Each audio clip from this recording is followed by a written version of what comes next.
Hello hello, avant de commencer l'épisode, j'aimerais te parler du nouveau partenaire du podcast, Franklin. C'est une marque d'alimentation et de compléments alimentaires pour chiens et chats, pensée pour ceux qui ont un système digestif assez sensible et qui méritent une attention particulière. Car trouver la bonne alimentation quand on a un chien sensible au niveau de la digestion, c'est un vrai parcours du combattant. Ce que j'apprécie chez Franklin, c'est que les recettes sont conçues avec une seule source de protéines pour aider les animaux qui souffrent d'allergies ou d'intolérance alimentaire. Et ça peut vraiment faire toute la différence. Les compositions sont courtes, claires et sans artifice, mais ce qui me touche particulièrement, c'est leur transparence, leur proximité et cette énergie sincère qu'ils mettent dans leur engagement. Si tu veux reprendre le pouvoir sur la gamelle de ton chien, tu as 35% de réduction sur ta prochaine commande avec le code LANICHE35 sur franklinpetfood.com. Je te laisse toutes les infos en description. Merci à Franklin de soutenir mon travail et c'est parti pour l'épisode.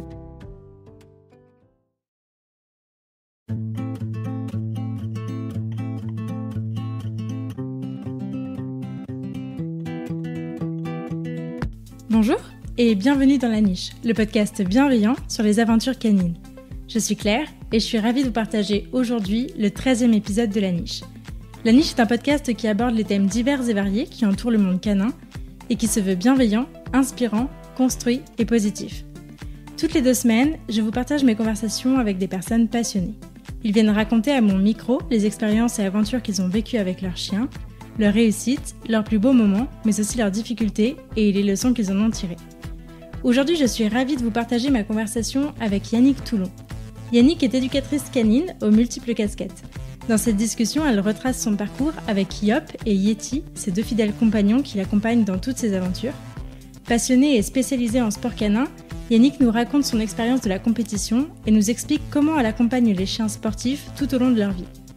Engagé pour l'intégration du chien dans notre société, Yannick nous parle aussi de son travail depuis plus de 15 ans aux côtés de la métropole de Lyon et nous donne de précieux conseils pour agir aussi à notre échelle.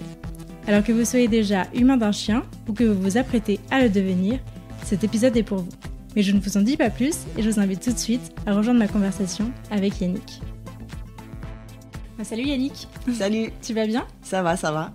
Je suis ravie de t'accueillir sur le podcast aujourd'hui pour ce 13e épisode. On va commencer par une présentation. Je te laisse te présenter de la manière dont tu le souhaites.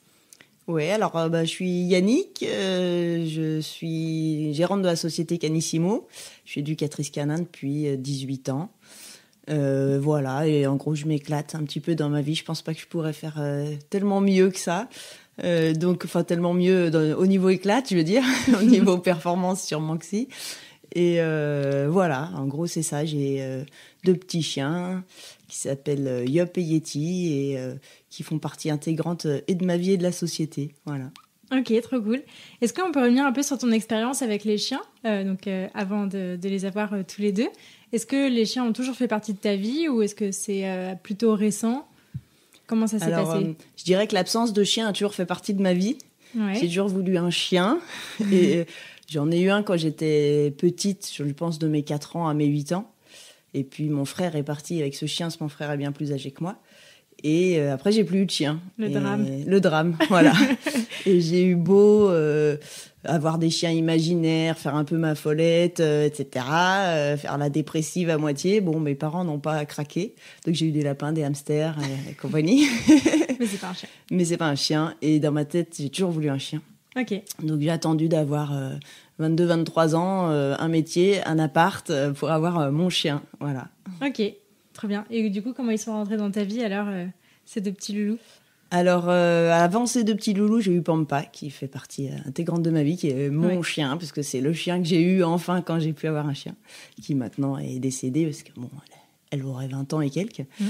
Ces 2 petits loulous sont rentrés dans ma vie.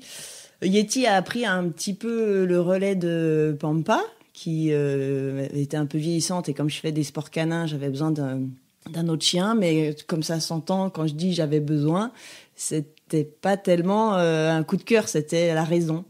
Parce que moi je vivais avec Pampa et c'était Pampa mon chien et il me fallait un autre chien et Yeti est arrivé, c'était une chienne qui a été trouvée par une de mes clientes qui était mordeuse, qui a fait pas mal de familles d'accueil, etc. Donc elle me l'a amenée pour que je la voie avec une petite idée derrière la tête. Et puis au final j'ai craqué et sur le physique et sur le tempérament de Yeti. Donc je l'ai prise, mais j'étais pas encore prête, je pense. Pampa avait 7-8 ans. Yeti était pas forcément prête à avoir une famille, et moi j'étais pas forcément prête à avoir un deuxième chien. Ok. Donc début un peu compliqué. Donc début un peu compliqué. Bon, c'était une chienne qui était pas facile, hein, qui avait un passé, qui a été trouvée, qui avait un passé. Elle mordait les gens, elle mordait les chiens. Donc, mais elle avait un potentiel de fou, quoi. Mais bon, il nous a fallu 6 mois pour bien nous aimer. Et une fois qu'on s'est bien aimé, je sais pas laquelle a commencé à aimer l'autre, mais il y en a une des deux qui a cédé en tout cas. Et Pampa s'y est faite, ma foi, la pauvre. Et puis maintenant, voilà, j'adore. Elle a une place énorme dans ma vie, évidemment. Et Yop, du coup, de la même façon, il vient prendre la relève de Yeti pour les sports canins, sauf que cette fois j'étais prête psychologiquement. Yop, c'est un peu spécial parce qu'il vient des États-Unis. C'est un chien qui est croisé, c'est un croisement volontaire. Mais c'est pas une race, ils n'ont pas pour intention de créer une race, c'est une dame passionnée par les chiens qui a fait des sélections depuis 1985 pour obtenir le type de chien qu'elle adore. Mais ça n'a pas de nom de race, c'est pas un but commercial ou quoi. Et ce sont des chiens qui sont faits pour faire du sport. Pampa était très vieille à l'époque, avait plein de problèmes de santé. Il lui restait quelques mois à vivre. Yeti avait des problèmes de santé aussi, des problèmes neuro. On lui a enlevé un rein, enfin voilà. Et moi, j'ai toujours pris que des bâtards à la SPA. Et là, j'arrivais pas à me décider pour reprendre un chien non sélectionné. J'avais besoin d'un peu de sécurité niveau santé, en fait. Donc, c'est une amie qui fait du frisbee américaine qui m'a indiqué cet élevage de chiens bâtards sélectionnés. Et du coup, moi, ça m'allait bien, le côté j'arrive pas encore à aller vers le chien de race, donc je suis encore dans mon petit bâtard, mais il y a un peu une sélection derrière qui fait que j'ai un peu plus de garantie niveau santé, on va dire. Ouais, ok. Donc voilà. Donc tu as 2 petits chiens. Pourquoi avoir choisi 2 petits chiens ? Pourquoi ce type de chien ? Alors, à la base, si je prends mon rêve d'enfance, je serais plutôt chien type malinois, on va dire moyen à moyen grand. Ouais. C'était ma chienne, c'était une croisée malinoise. Maintenant, je vis en appartement, je vis en ville, je voyage beaucoup, je vais dans tous les hôtels. Mon but dans ma vie, c'est d'emmener mes chiens partout. Et du coup, au début, ça a été un choix de raison. Bon, ma foi, on va prendre un petit chien, même si les petits chiens, c'est nul. Et après, j'ai découvert à quel point les petits chiens, c'était génial. Et maintenant, j'avoue que je changerai pas de gabarit parce que c'est des chiens normaux, comme tout le monde. C'est les mêmes chiens que les grands. Et c'est super pratique. Et je me balade avec mes 2 chiens en liberté de partout. Personne n'a peur de moi. Je me baladerai avec mes 2 malinois en liberté. Ils devraient être en laisse, en fait. Ouais. Oui, donc, socialement, c'est pas la même histoire, quoi. Voilà, il y a un petit capital sympathie, ils font pas peur. Je vais à l'hôtel, je dis j'ai 2 petits chiens, ça passe. Si je dis j'ai 2 bergers allemands, ça va moins passer. Voilà. Ok. Alors du coup, tu nous as dit que tu étais éducateur canin depuis un certain nombre d'années, mais moi, je voulais revenir un peu sur ton parcours. Qu'est-ce que tu as fait avant d'être éducateur et comment tu es arrivé jusque-là ? À la base, j'aurais toujours voulu travailler avec les animaux. Mais dans ma tête, on était vétérinaire ou c'est tout en fait. Voilà. Donc ou éleveur, etc. Mais éleveur, etc. m'intéressait pas forcément. Donc vétérinaire, mon frère l'est. J'ai vite vu qu'il faisait des stages dans les abattoirs et tout ça, ça m'a un peu dégoûté du truc parce qu'en vrai, un vétérinaire, c'est pas que faire mémuse avec les animaux. Oui. Et en plus, je suis nulle en sciences. Donc, clairement, j'allais pas faire une terminale S, scientifique à l'époque pour ça. Donc, tout simplement, je me suis dit, je travaillerai jamais avec les animaux. Et je suis allée sur ma deuxième passion, qui est le cinéma. Ouais. Et donc, j'ai fait des études de traduction audiovisuelle. Et après, je me suis lancée en tant que sous-titreuse, faire le sous-titrage de films, documentaires, etc., séries. Donc voilà, c'est comme ça que j'ai commencé, qui alliait 2 de mes passions qui sont les langues et le cinéma, donc ça m'allait très bien aussi. Ok, donc tu as commencé par mettre de côté les chiens, les animaux, ça, c'était pas la priorité au départ. Disons que dans ma tête, c'était pas possible, parce que dans la famille, on fait des études, même si mes parents, si je leur avais dit je vais être je sais pas quoi, qui demande pas d'études, ils auraient été tout à fait d'accord, mais dans la famille, on fait des études, donc c'est comme ça.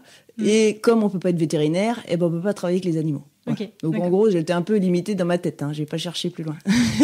Et alors, comment t'es passée de sous-titreuse au cinéma à éducateur canin ? Et ben le problème du sous-titrage, c'est que à part quand on est en studio de doublage, etc., ce qui arrive pas hyper souvent parce que c'est pas moi qui parle, c'est moi qui écris les trucs. Donc voilà, moi je suis devant mon ordinateur toute la journée et je vois pas grand monde en fait. Et du coup, ce côté vraiment solitaire, même si je suis un peu un ours, ça finissait par me peser un petit peu. Et donc là, je me suis remis dans la tête que finalement, bosser avec les animaux, c'était aussi aller à l'extérieur, sortir de son bureau avec son ordinateur, etc. Et là, j'étais plus âgée, donc j'ai fait vraiment des recherches sur ce qui existait en fait. Donc j'étais partie sur éducateur de chiens guides au départ. Ok. Et en fait, il fallait refaire des études, sachant que mes parents m'avaient payé 5 ans d'études supérieures, que là, j'avais mon métier, ça faisait 3 ans que je faisais mon truc, j'allais pas refaire toutes les études. Donc, après, c'est en prenant Pampa à la SPA que je suis tombée sur un gars qui éduquait les chiens à la SPA. Et okay. donc voilà, c'est comme ça que de éducateur canin pour chien guide, j'ai vu qu'on pouvait le faire aussi pour les particuliers. D'accord. Et voilà, donc c'est grâce à Alain Lambert, que je salue s'il m'écoute, qui est à Paris, qui m'a pris sous son aile pendant 3 ans pour m'apprendre le métier vraiment au jour le jour, quoi. Donc c'était cool. Ok, donc tu as commencé à travailler en SPA du coup, c'est ça ? Ouais, j'ai commencé, j'ai fait 3 ans de bénévolat en SPA. On avait créé un club d'éducation à la SPA le samedi. D'accord. Okay. Et puis Alain travaillait aussi pour la ville de Paris. Donc j'ai commencé à travailler avec la ville de Paris aussi. Et il faisait des balades canines. C'était un des premiers promeneurs de chiens au bois de Boulogne. Donc on partait avec 10 chiens, 100 mètres, dans le bois de Boulogne avec les vélos, les joggers, les machins. Puis il fallait gérer un peu la troupe, quoi. donc voilà, donc j'ai commencé bien dans le concret comme ça avec lui. Et après, du coup, est-ce que tu t'es un peu détaché de lui pour monter ta société ? Comment ça s'est passé ? Moi, j'étais partie un peu pour travailler avec lui parce qu'on s'est toujours bien entendu, etc. Et puis, il se trouve que la ville de Lyon nous a contactés, sachant ce qu'on faisait pour la ville de Paris. Ouais. Enfin, pas la ville de Lyon, le Grand Lyon, en fait. Et, la métropole, aujourd'hui. La métropole, voilà. Moi, je suis lyonnaise à la base. J'étais à Paris vraiment pour l'audiovisuel parce que ça se fait difficilement ailleurs. Mais j'étais pas bien à Paris. L'idée, c'était un jour de revenir à Lyon. Donc, en gros, j'ai un peu sauté sur l'occasion. Je suis allée parler à une de leurs conférences, expliquer ce qu'on faisait. Et après, ils nous ont demandé si une personne de l'équipe d'Alain voulait bien venir faire la même chose à la métropole, enfin en Grand Lyon à l'époque. Et du coup, là, j'ai sauté sur l'occasion. C'était parti. Voilà, j'ai malheureusement dit au revoir à Alain et à ma clientèle parisienne pour tout repartir à Lyon. Voilà. Ok, et donc tu as tout remonté à Lyon alors ? Voilà.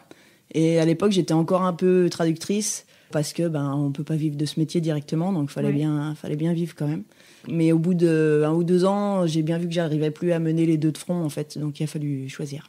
Du coup, le cinéma, t'as laissé voilà. le cinéma. Il y avait un truc aussi, c'est que je m'étais donné 5 ans pour percer vraiment dans le cinéma. Ouais. Et au bout de 5 ans, je faisais encore une majorité de documentaires sur la pêche à la mouche ou la chasse à l'éléphant. Ah ouais. Et du coup, c'était pas forcément mes rêves. J'ai fait quelques films, etc. Mais j'étais pas Hollywood, quoi. Comment t'as commencé alors du coup quand t'es arrivée à Lyon ?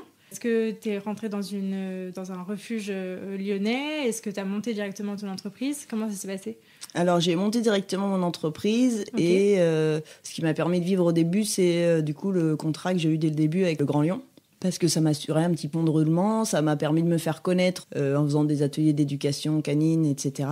Entre les revenus de traduction et le petit contrat à l'époque avec le Grand Lyon, ça m'a permis de reconstruire un tout petit à petit, quoi. Et après, donc, tu as fini par créer Canissimo ?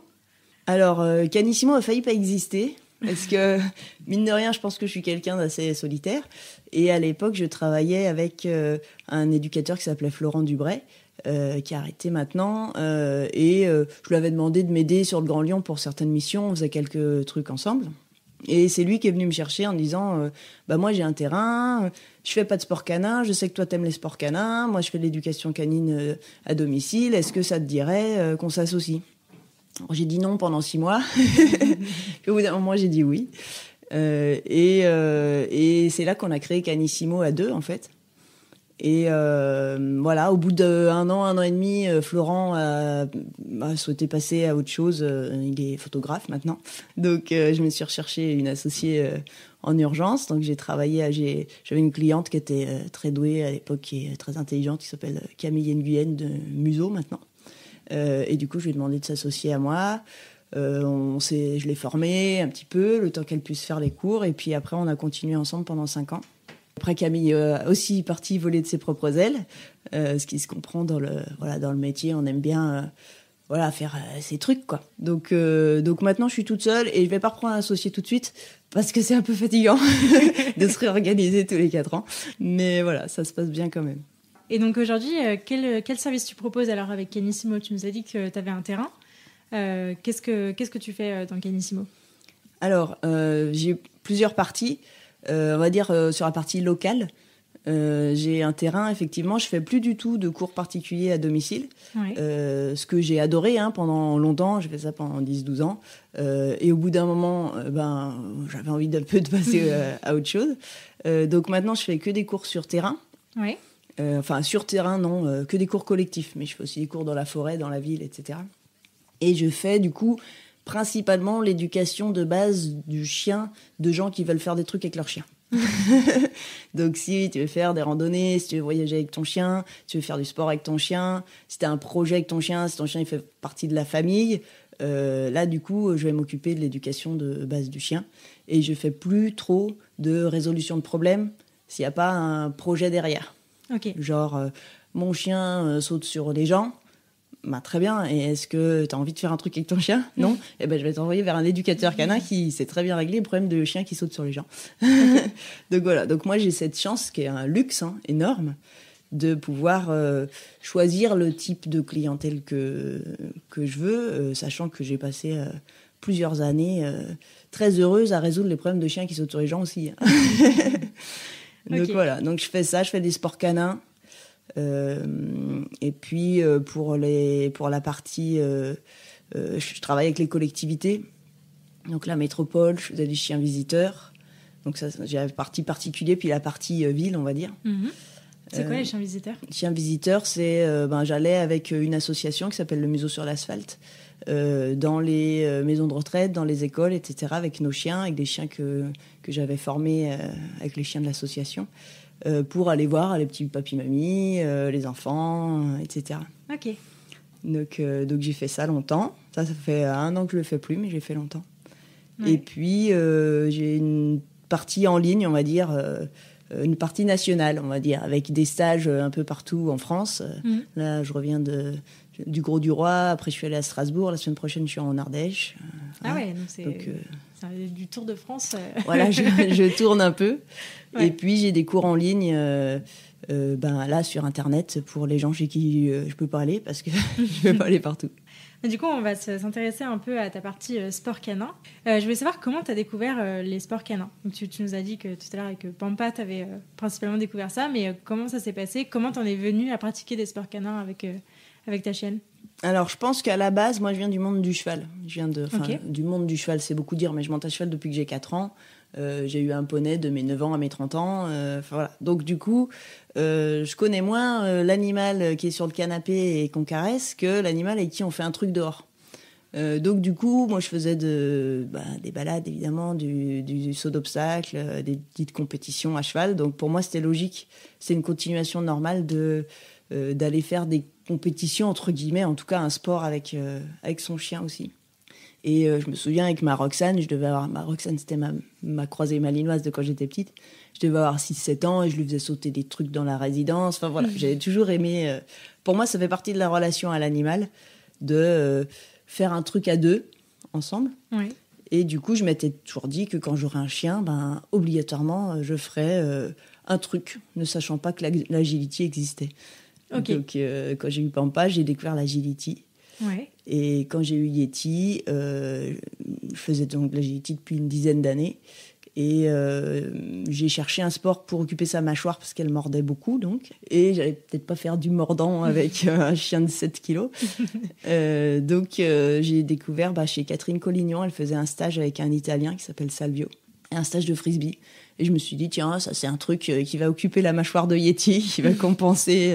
Voilà. S'il a le frisbee dans la bouche, normalement, c'est exactement. Bon. Puis peut-être si elle a besoin de mordre des choses, ça peut la satisfaire. Donc voilà. Donc c'est comme ça que j'ai découvert le frisbee, voilà. Ok. Et donc aujourd'hui, tu pratiques toujours l'agility ? toujours le frisbee. Tu pratiques quoi Je pratique aussi le dog dancing. Alors moins maintenant, parce que ça plaît pas trop à Yop et je veux pas forcément lui faire un truc qu'il aime pas trop. Yeti a 13 ans maintenant, mais Yeti avait été championne de France novice de dog dancing, donc on avait fait aussi avec elle un peu. On s'est bien amusé, c'était super. Ouais.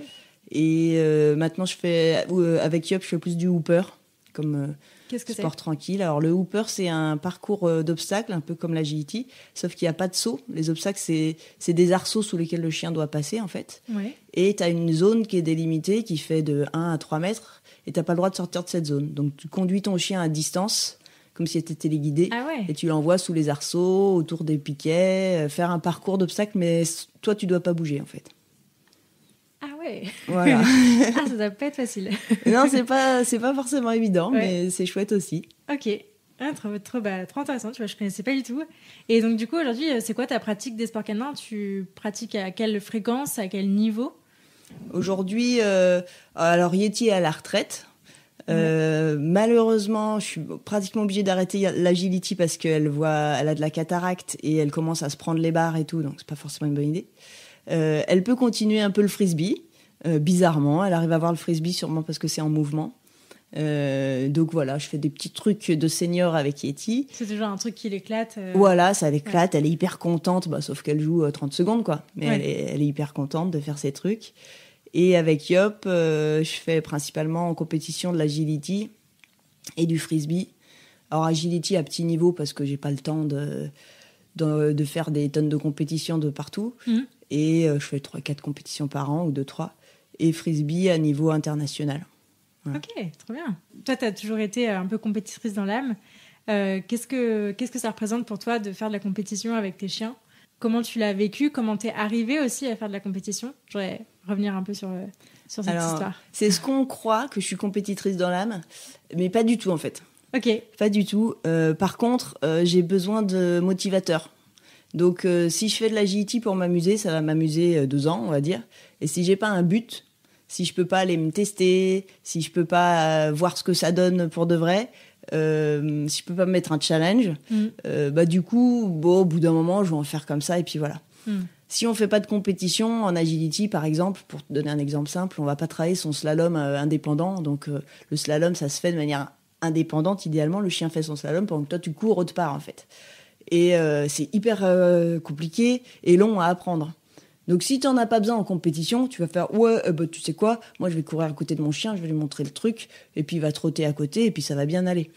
Par contre, si tu fais de la compétition, tu vas faire ça 3 fois, puis après tu vas regarder les autres, tu vas faire non, il va quand même falloir que je m'y mette. Pour y aller, quoi. C'est ça. Et du coup, la compétition, c'est en partie ce qui va me pousser à aller plus loin dans mes apprentissages avec mes chiens. Autrement, je resterais au niveau basique, comme en frisbee, on voit, ou en dog dancing, typiquement. On connaît plus le dog dancing. On voit des gens qui savent faire des tours. Mon chien, il sait faire twist. Mon chien, il sait, il sait me rebondir dessus. Mais de là, aller l'enchaîner sur une musique, en rythme, avec la créativité, en enlevant la gestuelle. Avec du monde autour. Et du coup, c'est plus du tout la même chose. Et si on n'a pas une compétition, on va pas le faire. Parce que c'est du boulot, quoi. Ok. Alors que si on a une compétition, on va être motivé pour le faire. Et en fait, c'est hyper enrichissant d'aller plus loin comme ça. D'aller toujours voir plus loin, de voir comment on peut enlever le motivateur immédiat, parce que j'ai pas le droit à la récompense. Comment je peux travailler ça, comment je peux garder l'enthousiasme de mon chien. Enfin, voilà. Ok, donc toi, pour toi, aller dans la compétition, c'était un moyen d'approfondir ta pratique, finalement, et de travailler plus profondément avec ton chien, quoi, sur une discipline. Ça, c'est le premier volet. Ouais. Disons que c'est le moyen de me pousser à faire de la technique que autrement je ferais pas. Et faire de la technique, ça me rend meilleur en tant qu'éducateur canin aussi, je pense. Ouais. Et le deuxième volet, c'est le côté chaud, quoi. Le côté mes petits chiens, c'est les plus mignons du monde. Et je vais montrer ce qu'ils font, surtout le frisbee, le dog dancing, même l'agility. On va montrer ce que font nos chiens, quoi. Donc on fait un show, on part, on prend son camion, on part en Allemagne, rien que moi et mes chiens. Et on fait notre petit road trip, on découvre le coin, on fait notre petit show, tout le monde applaudit, on est content, on repart. Voilà, pour moi c'est ça la compète. Ouais, ça va être des expériences incroyables aussi que tu vis avec tes chiens en dehors de de l'instant T de la compétition, tout ce qu'il y a autour doit être, c'est ça. Doit être chouette. C'est ça, aller retrouver les copains, parce que souvent on y va en groupe. Voilà, visiter le pays autour quand c'est à l'étranger ou même quand c'est une ville, les nuits dans le camion, les orages, c'est un peu la mini-aventure. Et c'est cette mini-aventure que j'aime dans la compétition aussi, quoi. On va revenir un peu sur ta partie enseignement des sports canins, parce que j'imagine que toute cette compétition t'aide beaucoup à être très performante en tant qu'enseignante de ces disciplines-là. Comment tu t'es spécialisée ? Est-ce que ça a été plutôt naturel ? Est-ce qu'au début, est-ce que tu t'es tout de suite spécialisée là-dedans ? Ou est-ce que c'est venu progressivement et petit à petit, les gens t'ont contacté plus pour les sports canins ? Comment ça s'est passé ? Je me suis tout de suite un peu spécialisée là-dedans, puisque c'était déjà mon rêve de gosse de quand j'aurai un chien, je ferai un truc avec. Et déjà à la SPA, j'étais pas encore éducatrice. Quand on a créé le petit club là, on a tout de suite créé. Enfin, j'ai créé, avec Alain, mais sous mon impulsion, on a créé un petit cours de mini agility. On appelait ça la ludication en fait. Et pour le coup, avec Alain, on avait le même point de vue que... Alors, à l'époque, on n'utilisait pas trop les friandises, parce que ça rendait le chien dominant, et puis... Bref, c'était il y a 20 ans, quoi. Mais par contre, on avait bien compris qu'il fallait motiver le chien. Et que c'était pas par la sanction qu'on allait obtenir quelque chose, mais par la motivation. Et la motivation du chien, ça passe par la motivation du maître. Parce que si le maître il trouve ce qu'il fait chiant, le chien va pas s'éclater. Donc, on avait créé ces petits cours de ludication pour... que un pas bouger au lieu d'un pas bouger, ça devienne un truc un peu fun avec un peu de challenge, un petit jeu autour du pas bouger, un petit jeu autour des tours qu'on peut faire avec son chien, etc. Et voilà, donc ce côté ludique du sport, je l'ai eu depuis le début. Et depuis le début, faire des trucs que les personnes lambda ne font pas, ça me branchait. Ouais. Okay. Mais ça a bien évolué parce qu'à l'époque, quand je faisais un pneu, donc je sais pas si tu vois ce que je mets mes bras en forme de pneu, et Pampa sautait dedans. D'accord. Donc maintenant, il est mignon, mais tout le monde le fait. Et à l'époque, quand je montrais ça, on me disait oh là là, mais c'est incroyable, comme si j'avais fait le tour de cirque de Pinder, quoi. Et maintenant, c'est le petit truc mignon, voilà. Donc c'est rigolo parce que c'est parti comme ça en fait. C'est parti de il y a 20 ans, ce qui était extraordinaire, maintenant, c'est la banalité. Donc, à chaque fois, j'enseignais un truc, puis au bout d'un moment, tout le monde sait le faire. Donc, il faut aller plus loin. Parce que mes clients, ils me rattrapent, puis on peut être meilleurs que moi. Donc, c'est un peu la course à l'armement, on va dire. Et ça a démarré comme ça. Au début, j'avais les obstacles d'agility, c'était 2 piquets à vache, une barre et une passerelle maison sur le toit de ma Twingo, qu'on allait planter au Parc Chazière dans le 4e arrondissement. Et puis, un jour, mes clients ils sont devenus bons, donc il a fallu faire un truc un peu mieux, etc., etc. Donc, c'est parti de rien. Et puis... finalement, tu t'es laissé prendre... Par effet d'entraînement, voilà. C'est ça. C'est ça. Mais sachant que j'ai encore une majorité de clientèle qui fait des sports loisirs, sans compétition du tout, et que mon but n'est pas du tout de les amener à la compétition. Mon but, c'est que les gens s'éclatent avec leur chien pendant le plus d'années possible, et pas du tout qu'ils fassent de la compétition ou qu'ils soient pointus ou voilà. Ok. Est-ce qu'il y a alors, souvent, moi c'est ce que ça me fait ressentir, mais j'ai l'impression que faire des activités comme ça avec son chien, ça participe beaucoup à renforcer la relation avec son humain. Est-ce que toi c'est un truc que tu as tout de suite expérimenté en faisant des sports comme ça avec tes chiens, et est-ce que c'est ça que tu essaies de transmettre aussi à tes clients? Ouais, c'est complètement ça. C'est vraiment pour moi, les sports canins, c'est la relation avec son chien. Disons, quand on fait de l'éducation, quand on est de bonne volonté, je veux dire, on prend un chien, on va voir un éducateur canin, on éduque son chien, on prend 10 cours, on prend une carte de 20 cours, ça se trouve, on fait 1 an. Puis au bout d'1 an, le chien, il sait faire au pied, il sait revenir, et il saute plus trop sur les autres chiens ni sur les gens, et puis il sait faire assis, et voilà. Et du coup, là, on arrête. Et le chien, on fait des balades avec, c'est chouette, c'est sympa. Bon, on l'emmène pas trop à l'hôtel parce qu'il est un peu chiant, donc on le fait garder l'été. Et puis voilà, on a un chien, quoi, c'est sympa. Alors que quand on fait un sport avec son chien, on démarre pareil, on sait pas du tout qu'on veut faire du sport, on fait éduquer son chien, on éduque son chien, il fait assis, il fait revient, etc. Puis moi, dans mes cours, on commence déjà à faire des trucs un peu bizarres, leur passer entre les jambes, tiens, on va travailler la confiance du chien, monter sur des trucs bizarres. Parce que dans ma tête, je sais que ça servira pour les sports après, mais en vrai, ça sert dans la vie du chien ça sert pour dans passer partout, quoi. Ouais. Voilà. Et du coup, L'idée, c'est vraiment de créer comme ça un lien avec le chien. Et moi, j'ai vraiment des clients. Là, j'ai une cliente qui s'appelle Yolande, que j'ai eu son cocker de ses 2 mois à ses 14 ans. Son cocker est mort, malheureusement. Maintenant, j'ai le nouveau, Oscar, de ses 2 mois à ses 2 ans maintenant. Et pour tous les âges du chien, je vais avoir une activité à proposer à mes clients. Donc, les clients, ils gardent ce lien avec le chien. Ils gardent ce binôme. En fait, ils ont leur truc à eux deux en binôme une fois par semaine.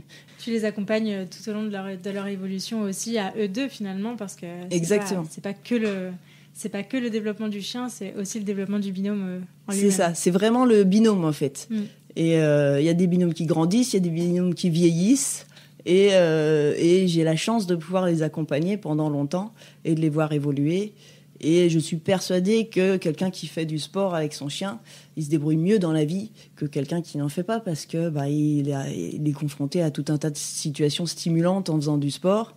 Rien que d'attendre sur le côté du terrain pendant que l'autre chien passe au galop devant. Et pour ça, il faut avoir pris sur soi, il faut avoir des bases d'éducation, etc., quoi. Et donc, tu proposes aussi des stages, tu nous as dit, un peu partout en France. Qu'est-ce que tu fais dans ces stages et qui peut venir dans ces stages ? Alors, je propose plein de types de stages. On va dire, j'ai les stages sportifs d'un côté, principalement Hooper et Frisbee, parce qu'en agility, il y a des gens bien meilleurs que moi qui peuvent le faire, en dog dancing aussi. Donc, autant laisser aux gens dont c'est la spécialité, leur spécialité. Donc, moi, je fais plus Hooper et Frisbee. Donc là, tout le monde peut venir. En général, c'est souvent des stages découvertes, mais on peut aller jusqu'à un niveau de compétition. Et autrement, je fais des stages qui sont souvent liés à la préparation mentale du chien de sport, on va dire. Même si c'est pour du chien de compagnie, je fais par exemple la gestion de chiens excités. Voilà, parce que c'est un peu mon quotidien de voir des border collies à moitié toqués de la balle, des bergers australiens qui sautent sur leur maître en courant. Donc, je fais un stage qui s'appelle Focus Engagement, donc où on va apprendre au chien à se concentrer, à se canaliser, à canaliser son impulsion. Donc, des trucs spéciaux pour les chiens un peu impulsifs, quoi. Voilà, je fais des stages de ce qu'on appelle proprioception. C'est donc apprendre à connaître son corps. Pareil, adressé plutôt aux chiens de compagnie qu'aux chiens de sport, parce qu'il y a des spécialistes du chien de sport qui sont meilleurs que moi. Donc moi, je vais plus faire du côté rééducation. Donc apprendre, pareil, à se canaliser, à bien viser avec ses pattes, à connaître son corps, à prendre confiance en soi, à prendre confiance en son maître, etc. Donc c'est plus des stages que je vais appeler de relations. C'est hyper intéressant, c'est hyper varié et en même temps, tout me fait envie, là. C'est génial. Je vais changer un peu de sujet. Je voulais revenir sur ta collaboration avec la métropole de Lyon, là en l'occurrence, avec qui tu travailles, et notamment avec les villes, qui visent un peu à intégrer le chien dans sa ville. Comment tu as commencé cette collaboration ? Donc, tu nous as dit que c'était un peu expérimental quand t'es arrivé à Lyon. Ils sont un peu venus te chercher de Paris. Est-ce que tu peux revenir un peu sur le début de cette collaboration ? Depuis combien de temps tu collabores avec eux et comment ça a évolué au fil du temps ? Alors, avec le Grand Lyon, la métropole, parce qu'ils ont changé de nom entre-temps, je collabore depuis 2006. Donc, à l'époque, c'était une dame qui s'appelle Geneviève Bernardin, qui est une grande passionnée de chiens, qui était à la tête de la mission Animalité Urbaine, et qui avait pour ambition de mieux intégrer le chien en ville, sachant qu'on ne va pas se mentir, l'objectif de la ville, c'est qu'il y ait moins de caca. Mais elle avait compris, et depuis, tout le monde a pris sa suite, que le caca du chien, ça passait par le maître, en fait. Voilà. Et que peut-être que si un maître était plus responsable, lui-même mieux éduqué, que lui-même connaissait mieux son chien, etc., et que si on acceptait mieux le chien dans la ville, le maître se sentirait plus responsabilisé et plus obligé de ramasser les crottes. Donc, en gros, c'est ce cheminement-là qui a été fait. Ouais. Donc, c'est moins poétique que les sports canins. Mais c'était super chouette et c'est encore super chouette parce que Angélique Berthet, qui a pris la suite de Geneviève, est aussi dans cette optique-là on a compris qu'un chien est un être vivant, doué d'émotions et de sentiments. Il faut prendre soin de lui. Pour prendre soin de lui, il faut prendre soin du maître. Évidemment, la métropole fait ce qu'elle peut. Il y a 170 000 chiens dans la métropole. Donc, on est encore, malheureusement, en balbutiement parce que le temps de faire changer la mentalité aux gens, ça prend un temps de fou. Ouais. Mais au lieu de se focaliser sur les crottes de chiens, les amendes, éventuellement distribuer des sacs. Là, on est déjà un peu plus dans le positif. Ils se sont focalisés sur proposer aux gens des balades canines gratuites, proposer aux gens des ateliers d'éducation canine. Tout ça revalorise l'image du chien et responsabilise le maître plutôt que de le sanctionner, où on obtenait uniquement des maîtres qui, quand le chien fait sa crotte, regarde autour, puis s'il n'y a personne, on ne ramasse pas. Alors qu'avec une responsabilisation, on se sent intégré, et donc on a plus envie de ramasser, quoi. On est concerné et donc on le fait plus. Exactement. Ok. Est-ce que tu pourrais nous citer des exemples d'actions dont tu as participé à la mise en place ? Eh ben là, celle qui est actuellement en cours, c'est une action qui s'appelle « Lui et moi, c'est pour la ville ». Donc déjà, rien que le titre est assez positif et assez sympa, lui étant le chien, bien sûr. Et qui propose, du coup, à tout primo-possesseur, donc c'est-à-dire toute personne qui a son premier chien, via le vétérinaire, elle se va offrir 3 bons. Un bon pour un cours d'éducation canine gratuite, un bon pour une balade canine gratuite et un bon pour une conférence sur les besoins primaires du chien et comment gérer son chien en ville. Donc ça, par exemple, on est avec une dizaine d'éducateurs bénévoles qui acceptent bénévolement sur leur temps de dispenser ces cours aux gens, etc. Évidemment, avec le Covid, on avait bien démarré, et puis là, les rassemblements de personnes dans la rue, ça a pris un peu plus compliqué, mais ça devrait repartir normalement. Donc ça, c'est une des aventures qui sont assez chouettes. Moi, j'ai adoré les balades canines que j'ai fait pendant des années, où il y en avait jusqu'à 3 par semaine, et je gérais entre 15 et le maximum, c'était 52 chiens. Wow. Avec leur maître quand même, mais en liberté dans des parcs publics, et apprendre aux gens à gérer leurs chiens. Donc c'était une belle aventure aussi, et j'aimais bien cette formule parce que c'était sur le suivi. Donc c'est pareil, il y a des gens qui n'avaient pas forcément les moyens de prendre des cours et qui, via les balades d'éducation canine, sont venus pendant des années et ont réussi à comprendre leur chien, éduquer leur chien par ce biais-là. Donc j'aimais bien cette formule aussi. Complètement. Et donc du coup, là, ça fait 15 ans que tu travailles avec la métropole. Est-ce que tu as vu des changements majeurs dans les façons de faire des gens, dans les façons de penser des gens ? Alors, ça se voit pas trop, mais au niveau de ramassage des crottes, il y a 15 ans, quand on ramassait, on avait honte. On regardait autour pour voir si personne nous regardait ramasser parce qu'on avait honte. Et maintenant, c'est le contraire. Quand on ramasse pas, on a honte. On regarde si personne ne voit pas qu'on ramasse pas. Donc, ça veut quand même dire que même si on râle encore parce qu'il y a des crottes de chiens, etc., et c'est vrai qu'il y en a, ça veut quand même dire que les mentalités ont changé. Parce que pour de vrai, il y a 15 ans, on avait honte de ramasser la crotte de son chien. Donc, niveau propreté, ça avance un petit peu. Niveau mentalité, ça avance plus lentement quand même. Niveau mentalité vis-à-vis de son chien, je veux dire, les propriétaires de chiens. Là, la différence avec les propriétaires de chiens qu'on voit en tant qu'éducateurs canins, c'est qu'ils nous ont pas appelés, ils vont pas payer pour éduquer leur chien. Donc, on a plus affaire aux vrais gens, aux gens qui ont un chien et qui pensent pas à l'éduquer, sauf s'il a un gros problème. Et là, on voit que y a quand même des progrès à faire dans la vision qu'ont les gens de leurs chiens, des chiens en général. C'est encore... mais on avance. Ok, écoute, c'est génial. Et du coup, moi, je voulais revenir un peu sur ce côté pluridisciplinarité que tu as, où tu un peu touches à tout, tu es dans plein de mondes différents autour du chien. Pour toi, c'est quoi l'intérêt de rester autant multitâche sur le long terme ? Est-ce que ça a été d'entrée de jeu ton leitmotiv, ou est-ce que ça l'est devenu par la force des choses ? Non, je pense que c'est d'entrée de jeu. Déjà, je suis quelqu'un qui ne peut pas faire toujours la même chose. Aller tous les jours à la même heure au même bureau, je crois que ça serait le calvaire, pas possible pour moi. Et même aller tous les jours travailler dans les espaces verts, tant qu'on est tous les jours au même endroit, moi ça me va pas. Donc du coup, je pense que c'est un peu ma nature. Après, il y a aussi eu la force des choses parce que se diversifier, ça permet de mieux vivre quand on débute, de voir ce qui marche le mieux, de voir ce qui nous plaît le mieux, de gagner un peu d'argent parce que c'est quand même pas un métier où on est hyper riche. Donc voilà, et c'est vrai que moi j'ai toujours aimé cette diversification-là et je ne pourrais pas faire que des sports, par exemple. Même si je fais, on va dire, 10 stages de hooper dans l'année, le 10e, je m'auto-soule. Quand je parle, je m'entends, je m'auto-soule Et tu dis, bon là, quand tu commences à t'auto-ennuyer, peut-être qu'il est temps d'aller voir ailleurs. Tu laisses ça pendant 1 ou 2 ans ou pendant 2 mois, tu fais d'autres trucs et après tu y reviens. Ouais, je suis un peu comme les chiens qui veulent plus leur jouet parce que c'est toujours le même. Ils veulent plus leur vieillot, c'est dès qu'on change, ils sont au taquet. Voilà. Ok. Et du coup, comment tes chiens se sont adaptés à toutes ces activités? Donc, tu nous as dit tout à l'heure que ton objectif, c'était qu'ils soient tout le temps avec toi partout. Comment ils s'adaptent à tout ça? Est-ce qu'ils le vivent bien? Est-ce que des fois, c'est plus compliqué? Alors, je vais parler en leur nom, hein, donc je sais pas vraiment. On pourra leur demander tout à l'heure. On pourra leur demander, mais je suis pas sûre que le message passe bien. Ils me semblent bien gérés. En tout cas, je les éduque de manière à ce qu'ils soient ce que j'appelle patte partout.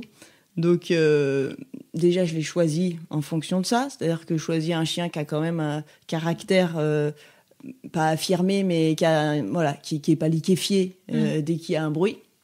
Même Yop que j'ai eu petit, ça faisait partie de mon cahier des charges. J'ai dit je veux le chiot qui a le plus de caractère parce que je sais que c'est un croisé lévrier, je sais que c'est des chiens qui peuvent être un peu chochottes, on va dire. Et moi j'ai besoin d'un chien qui puisse supporter le changement, etc. Donc déjà je l'ai choisi comme ça. Et après je les éduque comme ça. C'est-à-dire que d'emblée, sans non plus les plonger dans des trucs qui font peur, hein, progressivement évidemment, mais je vais pas les mettre sous cloche, quoi. Je vais me débrouiller pour qu'ils voient la vraie vie. Moi, mon leitmotiv, c'est la vraie vie. À chaque fois, quand je vais dans des endroits où les chiens doivent être séparés par 82 mètres, au cas où ils soient frustrés de se voir. Ok, vous savez quoi? La vraie vie, c'est de pas croiser un chien 82 mètres. Donc, on y va, et puis on passe son chemin, on y va tranquille, on récompense le chien, et voilà. Et sans non plus mettre le chien volontairement dans le caca, hein, on est d'accord. Mais du coup, j'ai l'impression qu'ils le vivent bien.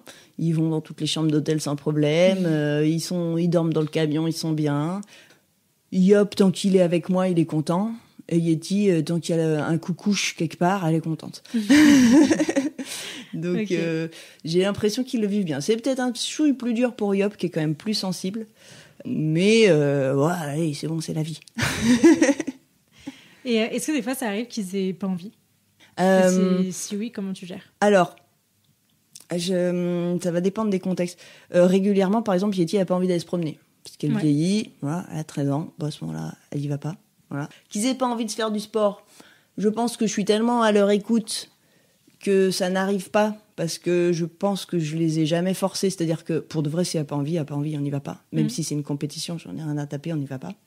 Et du coup, comme ils ne se sentent pas obligés, du coup, ils ont un peu toujours envie. Et puis, c'est pareil, je choisis des chiens qui ont envie, à la base. Je choisis des chiens qui ont un caractère à avoir envie, quoi. C'est des terriers, voilà. Mais, alors, pas envie de venir avec moi en voyage, vu qu'ils savent pas qu'on parte en voyage, ça n'arriverait pas.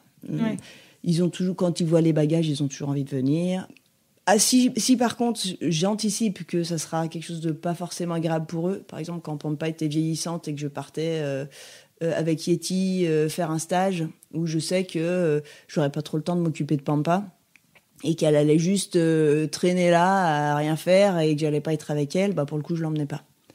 Parce que faut que ce soit bien pour eux. Ou si je vais à un endroit où il y a un des deux chiens qui fait rien et les conditions climatiques, par exemple il va faire froid ou il va faire très chaud, j'ai pas besoin de lui imposer ça, du coup je l'emmène pas.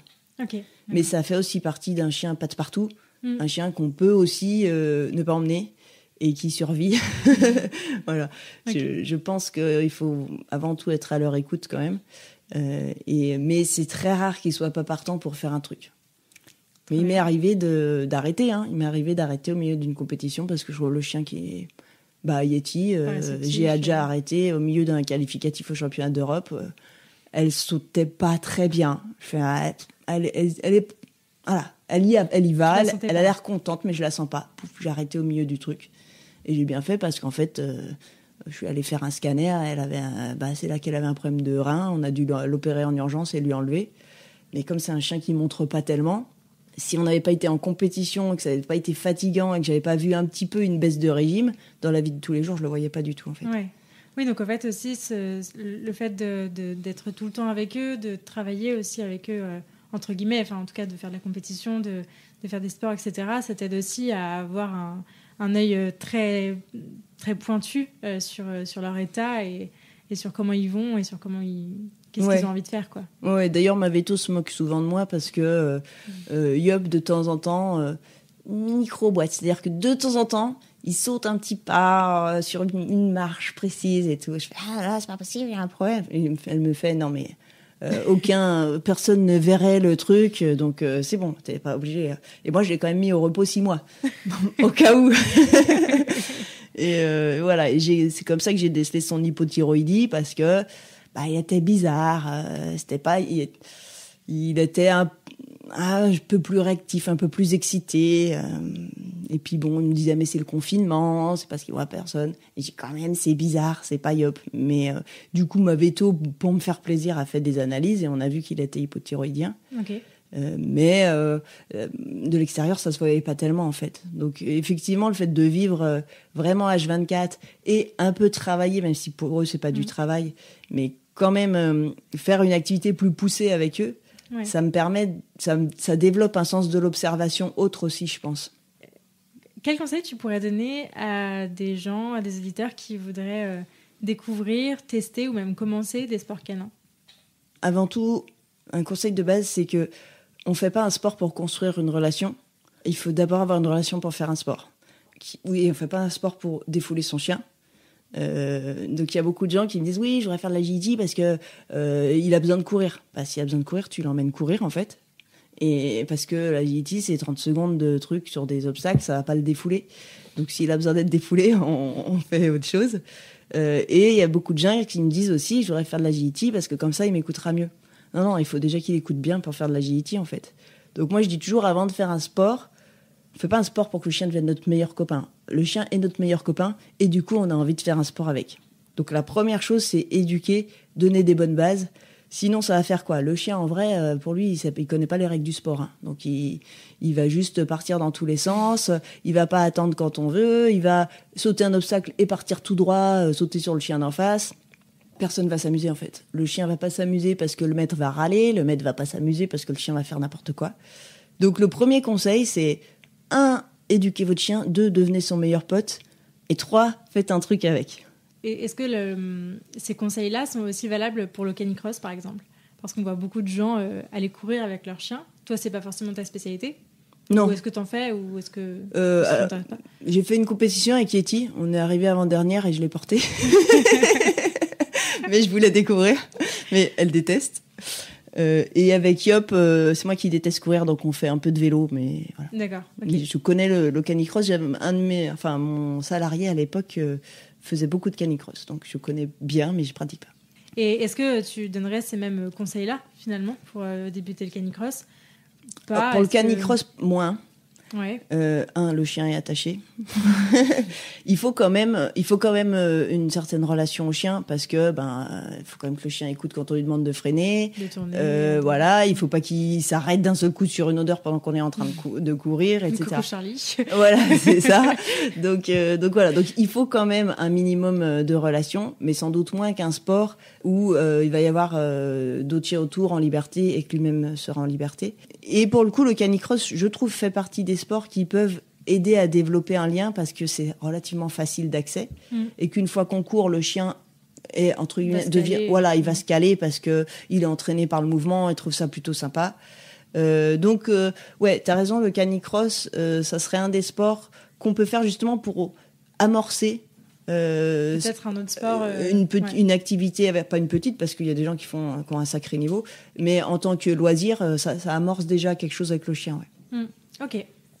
Évidemment, il faut avoir un chien pour tous les sports en bonne santé physique et si possible mentale et mince.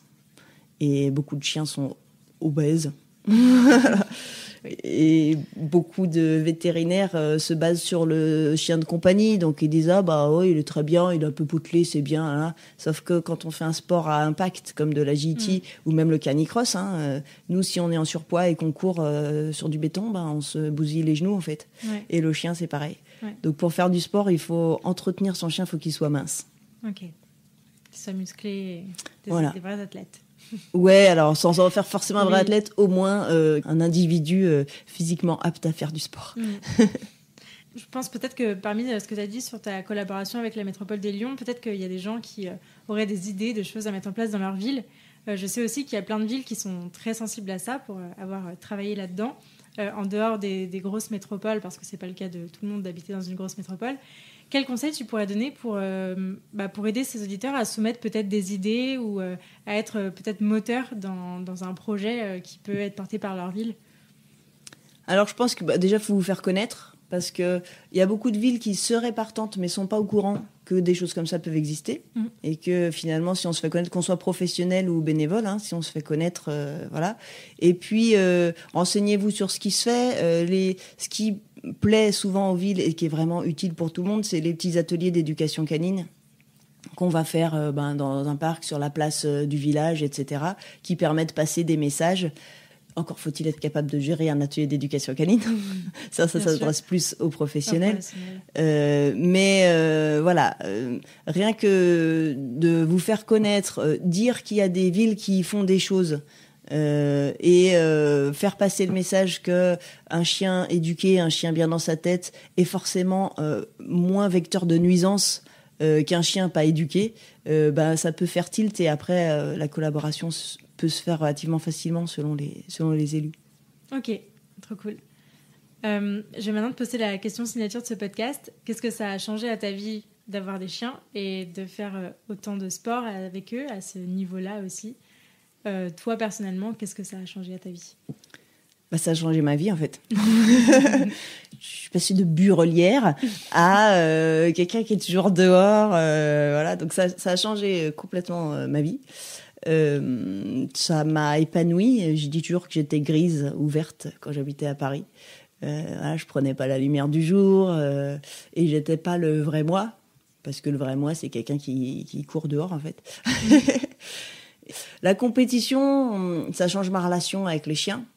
Ça apporte du sel dans ma vie parce que je suis contente de partir en Italie. Là, dans 15 jours, je pars en Suisse. Voilà, donc c'est chouette. Ça change pas ma vie. Si je faisais pas de compétition, ça changerait. Les titres ne changent absolument rien pour le coup. Et voilà, si je faisais pas de compétition, je trouverais un autre truc fun à faire avec mes chiens et mes copains. Donc c'est plus les chiens qui ont changé ma vie que les compétitions. Ouais, ok. Est-ce qu'il y a des ressources que tu aimerais partager à nos auditeurs?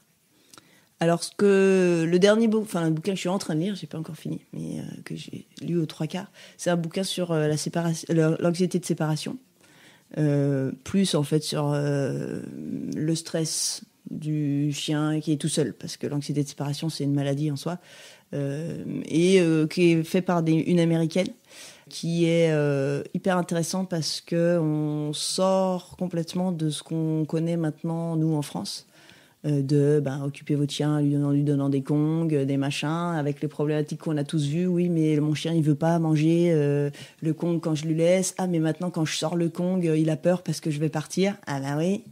Donc voilà, ce bouquin-là, ça s'appelle Separation Anxiety in Dogs. Donc Separation Anxiety in Dogs. Et l'auteur, c'est Malena DeMartini-Price. Donc c'est un livre qui est en anglais. Mais pour tous ceux qui font... Moi, je fais plus de comportement à domicile, mais ça m'intéresse quand même. Et pour tous ceux qui font encore du comportement à domicile, c'est une vision qui est pas forcément toujours applicable en France, mais qui est très intéressante.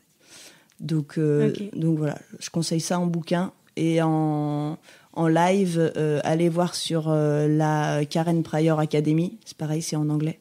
Il y a Ken Ramirez qui a fait toute une série de lives qui sont intéressants si on parle anglais sans sous-titres. Voilà. Ok, trop cool. Écoute, je mettrai tout ça en barre d'infos pour les auditeurs que ça intéresse. Merci beaucoup. Où est-ce qu'on redirige les auditeurs qui souhaiteraient suivre toutes tes aventures avec tes chiens? Là où je suis la plus active, parce que je suis une vieille, c'est sur Facebook. Yannick Toulon, Canissimo. J'ai un petit compte Instagram, Canissimo Sport Canin. Et mon site internet pour voir les stages à venir, etc., qui est canissimo.fr. Ok, trop cool. Merci beaucoup, Yannick. Merci à toi. Hyper intéressant. Et ouais, merci beaucoup. Merci. Merci beaucoup de vous être rejoints à ma conversation avec Yannick et de l'avoir écouté jusqu'au bout. J'espère que ce nouvel épisode vous a plu et si c'est le cas, je vous invite à en parler à des amis qu'il pourrait aider et à le partager sur les réseaux sociaux en nous taguant @canissimo.sportcanin au pluriel et @lanichepodcast. Si vous souhaitez soutenir ce projet, vous pouvez aussi me laisser une note et un commentaire sur la plateforme que vous utilisez pour m'écouter. Ça aide beaucoup le podcast à se développer. Pour enrichir votre écoute, n'hésitez pas à visiter mon site, laniche-podcast.fr. Et enfin, pensez à vous abonner au podcast et à me suivre sur Instagram pour ne rien rater des prochains épisodes. Ils arrivent très vite. D'ici là, prenez soin d'eux, prenez soin de vous et je vous dis à la prochaine!